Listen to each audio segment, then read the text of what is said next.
Hello everyone and welcome to Instant Biology by doctor Neelabh. आज जिस topic पे हम बात करने वाले हैं वो बहुत बहुत ज़्यादा रिक्वेस्टेड है। ये एक स्ट्रैटेजी वीडियो है। स्ट्रैटेजी वीडियो है किस टॉपिक के ऊपर? गैट बी के ऊपर। बहुत सारे स्टूडेंट्स जो हैं वो ऑलरेडी बहुत टेंस्ड हैं कि गैट बी जो है उसकी डेट आ गई है और वो 23 अप्रैल को है, जो कि काफ़ी अनएक्सपेक्टेड रहा। काफ़ी ज़्यादा पहले हो गया है एग्ज़ाम, जो कि हम लोग उम्मीद कर रहे थे कि बाद में होगा। खैर, घबराने की कोई ज़रूरत नहीं है क्योंकि मैंने पूरी एक स्ट्रैटेजी डिवाइस कर ली है, जो मैं पहले भी प्रोवाइड करता आया हूँ स्टूडेंट्स को। और आज फिर इस स्ट्रैटेजी से अगर आप पढ़ेंगे तो मुझे उम्मीद है कि कम से कम समय में आप काफ़ी कुछ अपनी तैयारी अच्छे ढंग से कर सकते हैं, अच्छे से कर सकते हैं और बहुत अच्छे मार्क्स लेकर के आ सकते हैं। तो इस वीडियो को आप लास्ट तक ज़रूर देखिएगा। Please watch this video till last. इसमें लास्ट में मैं आपको प्रॉपर स्ट्रैटेजी बताऊंगा और किन किन चीज़ों का ध्यान रखना है इस एग्ज़ाम में, वो भी बताता हुआ चलूँगा ताकि आप मैक्सिमम स्कोर कर सकें इस एग्ज़ाम में। तो चलिए बिना देर किए हुए शुरू करते हैं। इसके स्ट्रैटेजी के ऊपर जाने से पहले मुझे लगता है कि कुछ एक चीज़ बहुत इंपॉर्टेंट है जो मुझे पहले बता देनी चाहिए। बहुत सारे स्टूडेंट्स जो हैं वो सेक्शन ए के पीछे बहुत ज़्यादा परेशान रहते हैं। देखिए, मेरा उनको एक सजेशन है, आप सेक्शन बी के ऊपर ज़्यादा फोकस करिए। सेक्शन ए अगर आपका नहीं भी अच्छा हो पाया तो आपका सेक्शन बी जो है वो जो कमियां थी वो पूरा कर देगा। अगर सेक्शन बी ख़राब हो गया तो फिर कुछ नहीं हो पाएगा। फिर यहाँ पे मैं फिर एक चीज़ बता दूँ कि यहाँ पे 60 क्वेश्चंस हैं जो आप कर सकते हैं। यहाँ पे फिज़िक्स, केमिस्ट्री, मैथ्स और बायोलॉजी, इन चारों सब्जेक्ट्स के 10+2 के क्वेश्चंस आते हैं। तो सभी लोगों ने 10+2 ज़रूर किया ही हुआ है। तो और बहुत बेसिक क्वेश्चंस आते हैं, अगर आप नहीं भी पढ़ के गए तब भी मुझे लगता है कि आप काफ़ी कुछ कर सकते हैं। दूसरा चीज़, इसको बहुत ज़्यादा अटेम्प्ट करने में एक नुकसान भी है कि यहाँ पे एक नेगेटिव मार्किंग है। मैं ये नहीं कहूँगा कि आप इसको नहीं अटेम्प्ट करिए, बिल्कुल करिए, लेकिन अगर आपको आता है तभी करिए, अदरवाइज़ यहाँ पे नेगेटिव होने के चांस ज़्यादा हैं। अब आ जाते हैं जो अपना मेन टॉपिक है, जो बायोलॉजी है, लाइफ साइंस है। यहाँ पे बहुत basic biology, life science, biotechnology, ये सब कुछ आपके आपके अपने एरिया से आ रहा है। यहाँ पे 100 क्वेश्चंस हैं और आपको इसमें से केवल और केवल 60 क्वेश्चंस अटेम्प्ट करने हैं। तो यहाँ पे काफ़ी कुछ आपको चॉइस भी मिल रही है। तो आप कोशिश कर सकते हैं कि इसमें 60 के 60 क्वेश्चन जो आप करेंगे वो सही हो जाए। अगर वो सही हो गए तो फिर आपकी कोई प्रॉब्लम नहीं होगी, आपको टॉप रैंक लेने से कोई नहीं रोक सकता। और यहाँ पे हर क्वेश्चन का 3 नंबर है, एंड अगर आप गलत करते हैं तो 1 मार्क्स डिडक्ट हो जाएगा। तो यहाँ पे एक पॉइंट मैं और जोड़ दूँ कि नेगेटिव मार्क यहाँ पे जो है वो -1/2 है और यहाँ -1/3 है। तो अगर आता हुआ क्वेश्चन हो आपको सेक्शन ए में तभी उसमें जाइए, अदरवाइज़ सेक्शन ए में नेगेटिव करने से कोई फ़ायदा नहीं है, मुझे ऐसा लगता है।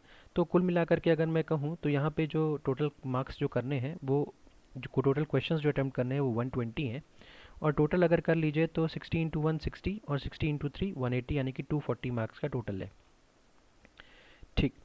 तो एक चीज़ और ध्यान रखना है, क्योंकि आपको पार्ट बी जो है, सेक्शन बी है, उसमें से ऑल दो करने 60 क्वेश्चंस ही हैं, लेकिन 100 क्वेश्चंस आपको पढ़ने पड़ेंगे, पूरे के पूरे 100 क्वेश्चंस पढ़ने पड़ेंगे। तो यहाँ पे एक चीज़ ज़रूर ध्यान दीजिएगा कि आप टाइम ये ना सोच करके चलें कि हमें केवल 60 क्वेश्चंस करने हैं। 60 क्वेश्चन करने के लिए आपको 100 क्वेश्चन पढ़ने ज़रूर पड़ेंगे, तो वो चीज़ ध्यान रखिए। अगर क्वेश्चन नहीं आता है तो उसको छोड़ दीजिए, ज़ीरो हो जाएगा लेकिन कम से कम नेगेटिव नहीं होगा।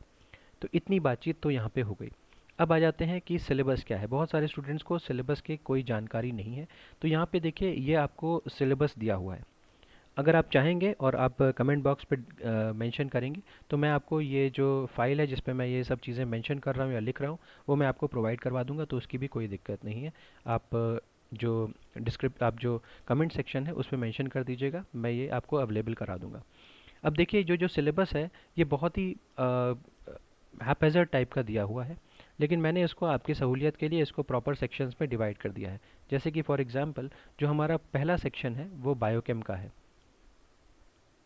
रुकिए, मैं इसको रेड कलर से लिख देता हूँ ताकि थोड़ा सा साफ साफ नज़र आ जाए। तो जो हमारा सेक्शन नंबर 1 है, इसको मैं बायोकेम के नाम से डाल देता हूँ, बायोकेम। अब इसमें मैं वापस आऊँगा अभी, जब हम लोग इम्पोर्टेंट पॉइंट्स इस पे देखने चलेंगे तो मैं इसको डिस्कस करूँगा।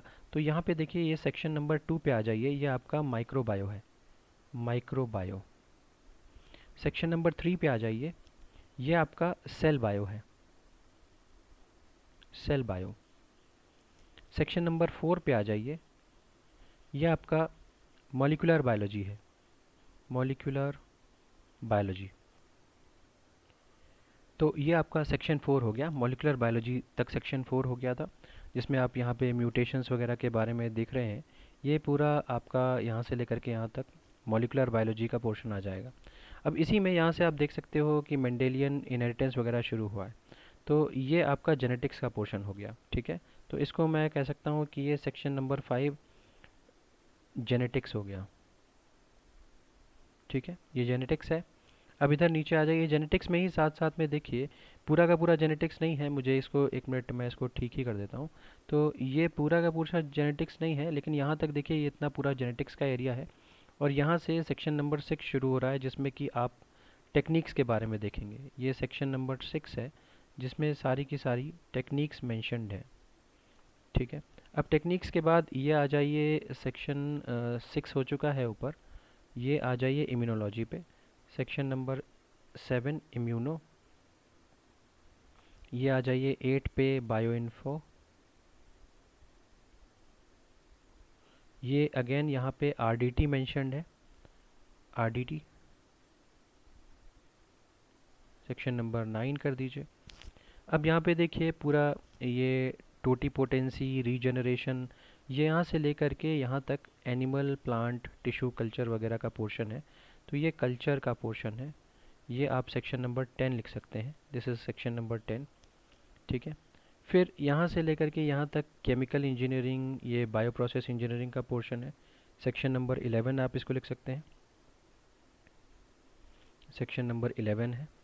और लास्ट में अगेन ये जो है, ये टिश्यू कल्चर वगैरह का जो पोर्शन है ना, जो भी पहले के सेक्शंस में जो कुछ चीज़ें बची हुई हैं, अब यहाँ पे आप देखिए कुछ टेक्निक्स भी मेंशन्ड है, ट्रांसजेनिक्स भी है, एनिमल, प्लांट, टिश्यू कल्चर वाला पोर्शन है। तो कई सारे चैप्टर्स, कई सारे यूनिट्स के जो जो पोर्शन बचे हुए हैं वो यहाँ पे मेंशन्ड है। तो कुल मिलाकर के मैंने पूरे सिलेबस को 11 सेक्शंस में बांट रखा है, ठीक है। अब देखिए, अगर मैं आपसे कहूँ कि हम लोग इसको पढ़ कैसे सकते हैं या इसकी तैयारी कैसे कर सकते हैं, तो मैं कुछ पेजेस ऐड कर लेता हूँ इस डॉक्यूमेंट में, and then we would understand that. चलिए इसको देखते हैं।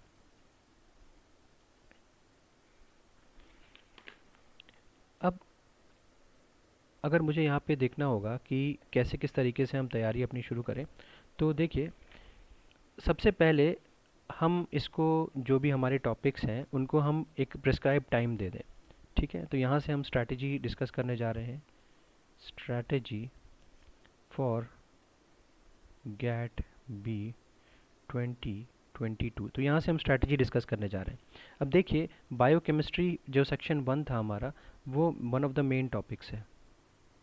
बायोकेमिस्ट्री जो सेक्शन ए था, सेक्शन फर्स्ट था आपका, one of the main topics है। उसको मैं कितने दिन एलोकेट करूँगा? देखिए आपके पास 35 दिन अगर बाकी हैं, मैं जो टाइम लेकर के चल रहा हूँ, दिस इज़ 35 डेज़। तो लगभग लगभग इतने ही दिन आपके पास बाकी हैं। तो 35 दिन की स्ट्रैटेजी मैं यहाँ पे डिस्कस करने जा रहा हूँ कि 35 दिन के अंदर आप कैसे अपना कोर्स पूरा कंप्लीट कर सकते हैं। अगर मैं बायोकेम की बात करूँ, तो मैं अगर होता तो मैं 5 डेज़ इसको ज़रूर एलोकेट करता, क्योंकि ये one of the main topics है। अगर मेरी इस पर पकड़ ठीक ठाक होगी तो I can do good. Next जो सेक्शन में लेता वो था माइक्रोबायो। अब माइक्रोबायो में आप ऑलरेडी देख चुके हैं, और मैं दिखाऊंगा भी कि आपको किन किन चीज़ों पे गौर करना है। तो उनको करने के लिए आपको मात्र 2 दिन की ज़रूरत पड़ेगी। थर्ड सेक्शन की अगर मैं बात करूं, तो सेल बायोलॉजी। सेल बायोलॉजी ठीक ठाक लंबा चैप्टर था, उसको करने के लिए मैं 4 दिन एलोकेट कर दूंगा। अगर मैं इसके बाद बात करूं, तो मॉल बायो। मॉल बायो को करने के लिए भी मैं 4 दिन एलोकेट कर सकता हूं। फिर आ जाइए टेक्निक्स पे। टेक्निक्स बहुत ज़्यादा डेप्थ में नहीं आती, हालांकि बाकी एग्ज़ाम्स में टेक्निक्स जो है वो बहुत बहुत डेप्थ में आती हैं, बट यहाँ पे उतनी ज़्यादा डिटेल में टेक्निक्स नहीं पूछी जाती। तो ये टेक्निक्स हो गया, 4 दिन इसको भी मैं डिवोट कर सकता हूँ। छठा आ जाइए जेनेटिक्स। जेनेटिक्स बहुत डिटेल में नहीं आता, 3 डेज़ में मेरे लिए काफ़ी है, मैं इसको ख़त्म कर सकता हूँ। अब यहाँ पे आ जाइए, अगर 7th की बात की जाए, तो 7th में आ जाता है आपका इम्यूनोलॉजी। इम्यूनोलॉजी बहुत डिटेल में नहीं है, बहुत कुछ लिमिटेड टॉपिक्स हैं, उनको कम से कम हम देख सकते हैं। तो 2 डेज़ हो गया। फिर आ जाइए बायो इन्फॉर्मेटिक्स पे। बायो इन्फॉर्मेटिक्स में बहुत कम इसमें टॉपिक्स हमें देखने हैं, और ये इतना एक दिन का समय इसके लिए बहुत पर्याप्त होना चाहिए। फिर आ जाइए आरडीटी के ऊपर। आरडीटी जो है वो 4 दिन के अंदर आराम से कंप्लीट की जा सकती है। फिर आ जाइए जो लास्ट टॉपिक है, सेकंड लास्ट टॉपिक है सॉरी, प्लांट एनिमल, जो बायोटेक्नोलॉजी का जो पोर्शन है उसको कवर करने के लिए 2 डेज़ काफ़ी हैं, क्योंकि उसमें टिश्यू कल्चर वगैरह का ही पोर्शन आता है ज़्यादा, और वो इजी होता है, बहुत आसानी से समझ में भी आ जाता है। जो सबसे ज़्यादा खतरनाक टॉपिक जो स्टूडेंट्स को लगता है वो बायो प्रोसेस इंजीनियरिंग का टॉपिक है। उसमें 4 दिन का समय लग जाता है। तो अगर आप इसको टोटल को जोड़ दीजिए तो यहाँ पे देखिए ये टोटल टाइम कितना हो गया, लगभग 5 6 7 8 9 10 11, 11 4 15 4 19 22 23 24 25 4 29 29 30 31 और 4 35, तो 35 डेज़ टोटल यहाँ पे लग रहे होंगे। तो टोटल जो है this is equals to 35 days. So in this way we can do it in 35 days. दूसरी चीज़ इंपॉर्टेंट चीज़ जो है, बहुत सारे स्टूडेंट्स पूछते हैं कि अगर हम दो दो चीज़ों को या तीन तीन चीज़ों को साथ में लेकर के चलें तो कैसे कर सकते हैं। तो उसके लिए भी मैं एक अलग से एक आपको तरीका बता देता हूँ कि जो लोग दो सब्जेक्ट्स को साथ में लेकर के चलने का फ़ायदा ये होता है कि अगर आप एक से बोर हुए तो दूसरे पे स्विच कर सकते हैं। तो यहाँ पे अगर मैं इस तरीके से इस तरीके की स्ट्रैटेजी पे बात करूँ, तो सबसे पहले मैं क्या करता कि मैं बायोकेम को किसी और टॉपिक के साथ जोड़ लेता, जैसे कि प्लांट और एनिमल कल्चर। आप ऊपर देखेंगे भी कि प्लांट एनिमल कल्चर के साथ जोड़ करके मैं इसको जो है 7 डेज़ में कंप्लीट कर लेता, ये दोनों टॉपिक मिला करके। अगर दूसरी तरफ जाऊँ तो जो माइक्रो है और सेल बायोलॉजी को, माइक्रो प्लस सेल बायोलॉजी को मिला करके अगेन मैं 7 डेज़ में ख़त्म कर लेता। यहाँ पे मैं थर्ड टॉपिक पे आऊँ तो मॉल प्लस इम्यूनो प्लस जेनेटिक्स, इन तीनों को मिला करके मैं 10 डेज़ का टाइम लेता और पूरा ये ख़त्म कर देता। फिर आ जाइए टेक्निक्स पे प्लस बायो इन्फो पे, इनको मिला करके मैं 6 डेज़ का टाइम लेता और ये ख़त्म हो जाता। और फिर लास्ट में आ जाइए आप बायो प्रोसेस प्लस आरडीटी, इनको लेकर के मैं 8 डेज़ में ख़त्म करने की कोशिश करता। ठीक है, तो ये हो गया आपका पूरा का पूरा। ठीक है, तो ये पूरी की पूरी यहाँ पे जो चीज़ें हो गई वो हो गई। तो इसमें आप कुछ कम ज़्यादा चीज़ें कर सकते हैं डिपेंडिंग अपॉन, ऊपर अगर हो सकता है मैंने कुछ ऊपर टाइम कम ज़्यादा दिया हो तो आप उसके अंदर चेंजेस कर सकते हैं depending upon the time you have. इस तरीके से आप चीज़ें कर सकते हैं। ठीक है, तो नेक्स्ट बात करते हैं कि पार्ट ए का क्या करना है। यहाँ पे देखिए पार्ट ए को किस तरीके से डील कर सकते हैं। तो पार्ट ए में जैसा कि मैंने अभी पीछे भी बताया था कि यहाँ पे फिजिक्स का पोर्शन आता है, केमिस्ट्री का पोर्शन आता है, बायो का पोर्शन आता है और मैथ्स का आता है। तो बायो तो देखिए आप ऑलरेडी पढ़ ही रहे हो, तो इसमें कोई प्रॉब्लम नहीं आती। मैथमेटिक्स जो स्टूडेंट्स जो मैथ्स लिए हुए थे 11th 12th में, तो उनके लिए भी यहाँ पे कोई दिक्कत नहीं आएगी। जो स्टूडेंट्स नहीं लिए हुए थे, अगर वो छोड़ना चाहते हैं तो मैथमेटिक्स छोड़ भी सकते हैं, कोई बहुत बड़ा इशू नहीं है। वो थोड़ा बहुत अगर फिजिक्स केमिस्ट्री देखेंगे तो भी उनका काम चल जाएगा। और ये क्योंकि 11th 12th लेवल की आती है तो बहुत ज़्यादा टफ नहीं आती है। मैं इसके ऊपर ऑलरेडी एक वीडियो बना चुका हूँ। I have already made a video on the important parts, कौन कौन से इंपॉर्टेंट पोर्शंस हैं पार्ट ए के लिए, उनके ऊपर ऑलरेडी वीडियो बना चुका हूँ। तो उसको एक बार जा कर के देख लीजिएगा। मैं यहाँ पे डिस्क्रिप्शन बॉक्स में भी उसका लिंक डाल दूँगा, आप उसको देख लीजिएगा। तो उससे आपका पार्ट ए भी हो जाएगा, और पार्ट बी के बारे में तो मैं आपको दिखा ही रहा हूँ कि किस तरीके से आपको मैनेज करनी है चीज़ें। तो ये हो गया पार्ट ए के बारे में। अब देख लेते हैं, जैसे मैंने आपको बोला था कि मैं वापस इसको डिस्कस कर दूंगा एक बार। देखिए पार्ट ए में अभी समय टाइम नहीं है कि आप गैर ज़रूरी चीज़ों को देखें, जैसे मैं इसके पीछे वाले वीडियो में बता चुका हूँ। सिर्फ और सिर्फ फोकस उन चीज़ों पे करिए। हाँ, मैं ये नहीं कहूँगा कि आप सारा सिलेबस ना पढ़िए, लेकिन फोकस उन चीज़ों पे करना है जो हाई यील्डिंग है, जो आनी ही आनी है एग्ज़ाम में। जैसे कि कौन कौन सी ऐसी चीज़ें हैं। एंजाइम, आपको पता है किसी भी एग्ज़ाम में enzyme, enzyme kinetics, enzyme inhibition कैसा मैकेनिज्म है, ये ज़रूर पूछा जाता है। तो ये चीज़ें ज़रूर देख लीजिए। अगर मैं एनर्जेटिक्स के ऊपर जाऊंगा तो फोटोसिंथेसिस, रेस्पिरेशन जो है वो हर एग्ज़ाम में पूछा ही जाएगा। अब ये देखिए ऊपर बायोलॉजिकल मेम्ब्रेन वगैरह, ये आपका सेल मेम्ब्रेन का कॉन्सेप्ट है, लेकिन यहाँ पे पूछा गया है, तो ये भी इंपॉर्टेंट है। बायोलॉजिकल मेम्ब्रेन वगैरह हो गया।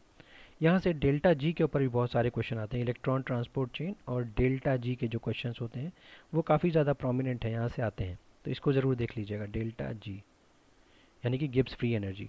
अब यहाँ पे देखिए नेक्स्ट वाला जो पोर्शन है वो आपका वायरसेस यानी कि माइक्रोबायोलॉजी का है। वायरसेस जो है वो हॉट टॉपिक चल रहा है आजकल का। सारे एग्जाम्स में लगभग यहाँ से क्वेश्चन आ ही जाता है। तो उसका स्ट्रक्चर और बाल्टीमोर क्लासिफिकेशन जैसे उसका फेमस है वो आपको पता होना चाहिए। रेस्पिरेशन मैं आपको ऊपर ही बता चुका हूँ। देखिए अगेन यहाँ पे देखिए टॉपिक ऊपर से ओवरलैप कर रहा है। यहाँ पे भी आपने देखा था।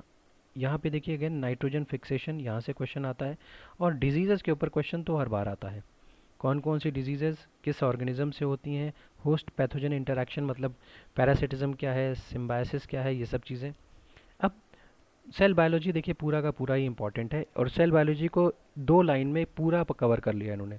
देखिए यहाँ पे स्ट्रक्चर के बारे में यानी कि ऑर्गेनील सारे के सारे आ ही गए। फिर सेल साइकिल यानी कि सेल डिवीजन पूछ ही लिया गया, सेल सिग्नलिंग यहाँ पे पूछ ही लिया गया, ये सारी चीज़ें पूछ ही रहे। अब आ जाइए यहाँ पे मॉलिक्यूलर बायोलॉजी में। तो देखिए मॉलिक्यूलर बायोलॉजी में म्यूटेशंस से क्वेश्चन आता है, रेप्लिकेशन से आ सकता है, ट्रांसक्रिप्शन और ट्रांसलेशन से आता ही है। तो यहाँ पे बहुत कुछ चूज़ करने के लिए नहीं है, ये बहुत कॉमन चीज़ें हैं और आपको अभी पता भी होंगी। कॉम्प्लीमेंटेशन से क्वेश्चन आ सकता है, यहाँ से क्वेश्चन पूछे जा चुके हैं पहले भी। अगेन डीएनए डैमेज और रिपेयर से भी क्वेश्चन आ जाता है। उसके बाद यहाँ पे देखिए सारी की सारी टेक्निक्स हैं। अब टेक्निक्स में आपको सेंट्रीफ्यूगेशन के बारे में ज़रूर पता होना चाहिए। माइक्रोस्कोपी में लाइट फ्लोरेसेंस और कॉन्फोकल और इलेक्ट्रॉन माइक्रोस्कोपी के बारे में भी आपको पता होना चाहिए। उसके बाद क्रोमेटोग्राफी यहाँ पे जेल फिल्ट्रेशन या जितनी भी तरीके की क्रोमेटोग्राफी है ये इंपॉर्टेंट है, इनके बारे में भी आपको ज़रूर पता होना चाहिए। ठीक है। अब देखिए इम्यूनोलॉजी में एंटीबॉडी का स्ट्रक्चर बहुत इंपॉर्टेंट है। इसके अलावा जो एमएचसी का पोर्शन है ये इंपॉर्टेंट है। इसके अलावा आपका ग्राफ्ट ये इंपॉर्टेंट है, ऑटो इम्यूनिटी, हाइपर सेंसिटिविटी ये इंपॉर्टेंट है। ठीक है। इसके बाद ये जो आपका ये मॉलिक्यूलर बेसिस ऑफ डाइवर्सिटी जो है एंटीबॉडी डाइवर्सिटी, कितनी तरीके के एंटीबॉडी होते हैं वो इम्पॉर्टेंट है। यहाँ से ये ज़रूर पढ़ करके जाइएगा इतना। फिर आ जाइए यहाँ पे कि जो बायो इन्फॉर्मेटिक्स है। देखिए बायो इन्फॉर्मेटिक्स में डेटाबेसेस से मैक्सिमम क्वेश्चन आ जाते हैं, वो ज़रूर करके जाएंगे तो कोई प्रॉब्लम नहीं होगा। इसके अलावा मैं नहीं समझता कि बहुत स्कोरिंग मैट्रिक्स यानी कि ब्लॉसम और ब्लॉसम मैट्रिक्स वगैरह के बारे में आपको जानकारी होनी चाहिए। फिर आरडीटी पूरा का पूरा इम्पॉर्टेंट है। देखिए जो आपका बायोटेक्नोलॉजी का इंस्टीट्यूट ही आपका पेपर बना रहा है तो ये तो पूरा का पूरा इम्पॉर्टेंट है ही। तो इसमें कुछ छोड़ने ऐसा कुछ भी नहीं है, ये पूरा आरडीटी का पूरा पोर्शन आपको पढ़ करके जाना पड़ेगा।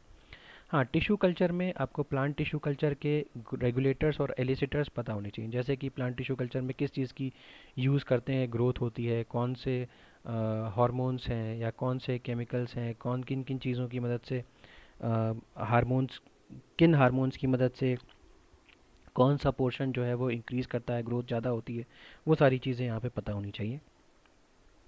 सेकेंडरी मेटाबोलाइट्स की लिस्ट आती हैं, बहुत सारी बुक्स में अवेलेबल हैं, इसको एक बार देख लीजिएगा। ठीक है। बाकी ट्रांसजेनिक एनिमल्स और ट्रांसजेनिक प्लांट्स के बारे में यहाँ पे पता होना चाहिए। ठीक है। एनिमल सेल कल्चर, यहाँ पे सेल कल्चर में एनिमल सेल कल्चर में आपको पता ही है कि प्लांट कल्चर में थोड़ा आसानी रहता है as compare to animal culture, क्योंकि यहाँ पे कंटामिनेशन वगैरह की चांसेस ज़्यादा आती हैं। अब यहाँ पे देखिए ये हाइब्रिडोमा टेक्नोलॉजी हर एग्ज़ाम में पूछा जाता है, बहुत इंपॉर्टेंट पोर्शन है। अब जो हेरी रूट कल्चर है इसके बारे में भी जो पोर्शन है ये पूछा जा चुका है। बायो प्रोसेस इंजीनियरिंग में ज़्यादा चीज़ें आपको ध्यान नहीं देनी है, क्योंकि ये गेट का तो पेपर है नहीं। गेट के पेपर में ज़्यादातर बायो प्रोसेस इंजीनियरिंग काफ़ी ज़्यादा पूछा जाता है, बट यहाँ पे उतना ज़्यादा ज़रूरी नहीं है। अगर आपको मैं बोलूँ कि रिएक्टर का डिज़ाइन या रिएक्टर के बारे में आपको थोड़ी जानकारी होनी चाहिए कि कौन सा रिएक्टर में किस तरीके का होता है या कौन कौन सी उसमें इक्विपमेंट लगा रहते हैं, स्पार्जर क्या होता है, इम्पेलर क्या होता है, मोटर में क्या होता है, बैच कल्चर क्या होता है, फेड बैच कल्चर क्या होता है, ये सारी की सारी चीज़ें आपको जो है वो पता होनी चाहिए। कंटिन्यूस कल्चर क्या होता है, ये आपका जो जो मैंने आपको वीडियो बनाया हुआ है वो ऑलरेडी अगर आप देखेंगे तो देख भी चुके होंगे बहुत सारे लोग, जो मैंने प्लेलिस्ट बनाई है, तो उससे काफ़ी कुछ आपका काम जो है वो यहाँ पे चल जाएगा। ठीक। तो और यहाँ पे एक चीज़ और जो है स्टेरिलाइजेशन ज़रूर ध्यान दीजिएगा, यहाँ से क्वेश्चन आ जाता है स्टेरिलाइजेशन से। और ये जो बैच कल्चर है और साथ साथ में जो जो इक्विपमेंट्स लगे होते हैं जैसे मैंने आपको बताया अभी अभी। फिर यहाँ से जो सेकंड पोर्शन है वहाँ से इमोबिलाइजेशन से क्वेश्चन बहुत आता है। ठीक है। तो इमोबिलाइजेशन ऑफ बायो कैटलिस्ट ये जो पोर्शन है यहाँ से बहुत ज़्यादा क्वेश्चन पूछा जाता है, इसको ज़रूर देख लीजिएगा। फिर बायो रेमीडिएशन क्या होता है, ये ज़रूर देख लीजिएगा। अब यहाँ पे फिर फाइनली टिश्यू कल्चर वगैरह तो है ही, जो मैंने आपको पहले ही बता रखा है, और कुछ पोर्शन लास्ट का टेक्निक का है। टेक्निक जो है वो R A P D, R F L P, A F L P, ये सारी टेक्निक्स पता होनी चाहिए। 2D जेल इलेक्ट्रोफोरेसिस में क्या होता है ये पता होना चाहिए। ब्लॉटिंग टेक्निक्स क्या क्या होती हैं ये पता होना चाहिए। जीन साइलेंसिंग कैसे किया जा सकता है ये भी पता होना चाहिए। तो ये कुछ कुछ इंपॉर्टेंट पॉइंट्स हैं जिनको तो ज़रूर देखना चाहिए, पूरा सिलेबस ही पढ़ना चाहिए, लेकिन आपको इन पॉइंट्स को ज़रूर देख करके जाना चाहिए क्योंकि ये ऑलरेडी पूछे जा चुके हैं। तो ये मेरी तरफ से आपका पूरा का पूरा एक डिस्क्रिप्शन था कि किस तरीके से आप अपने कम समय में गैट बी की अच्छी तरीके से प्रिपरेशन कर सकते हैं। अगर आपको अच्छा लगा हो तो प्लीज़ इस वीडियो को लाइक करिए और मेरे चैनल को सब्सक्राइब करिए। और हम लोग अभी आगे भी एक कोर्स बनाने की सोच रहे हैं जो कि 1 मंथ कोर्स होगा, क्रैश कोर्स के बारे में सोच रहे हैं। क्रैश कोर्स 1 मंथ के लिए होगा, गैट बी के लिए 1 मंथ क्रैश कोर्स होगा जिसमें हम सारी की सारी चीज़ें रिवाइज़ करवाने की कोशिश करेंगे। मिनिमम टाइम में आपको सारी की सारी चीज़ें रिवाइज़ करवाने की कोशिश करेंगे। तो अगर आप इंटरेस्टेड हो तो आप ज़रूर मेंशन करिएगा कमेंट सेक्शन में। Thank you so much and have a good day.